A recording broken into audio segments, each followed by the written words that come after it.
Magluto na naman tayo ngayon ng pansit, mga mamshay. Napakasarap nito. At favorite ko talaga to, hindi to nawawala sa aking menu weekly. So, unang-una ay mag-stir fry muna tayo ng mga gulay tulad nitong carrots and green beans. Ayan. Ditoy lang natin ng mga about 2 minutes. At pagkatapos ay idagdag na natin itong ating chopped cabbage. Ayan. Continue cooking lang po ng mga about 1 minute.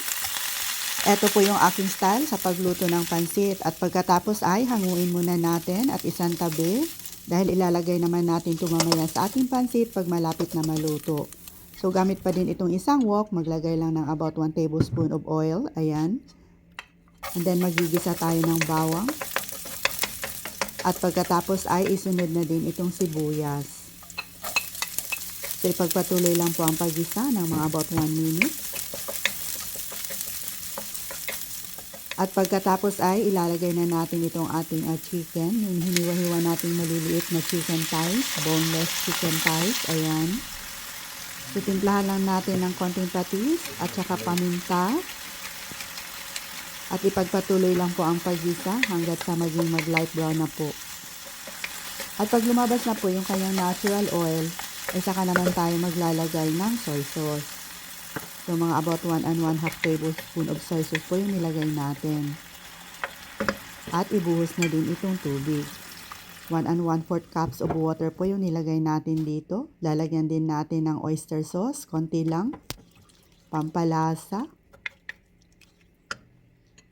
Lagyan din natin ng kalahating Knorr shrimp cube. Half lang po yung nilagay natin, baka maging salty na po itong ating pansit. So, hayaan lang nating mag-boil.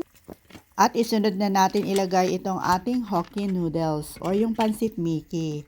Nilagyan din natin ng red bell pepper para mas makulay itong ating nilutong pansit. Optional lang po ito, nilagyan din natin ng shrimp balls. Pwede din naman squid balls or fish balls. Takpan at lutuin lang natin ang mga about 3 minutes hanggat sa mag-reduce po yung liquid. Baliktarin lang natin para totally mag-absorb po yung kanyang sauce. At pagkatapos ay balik na natin ilagay itong vegetables. Nilagyan din natin ng chopped spring onions. Konting sesame oil, optional lang po, at saka konting ground pepper. So dahan-dahan lang natin paghalo-haluin until heated through. At pag okay na ay pwede na nating ilipat sa isang serving dish. At iserve na natin kaagad habang mainit pa. So i-try nyo na din itong lutuin mga mamshay. Napakasarap po!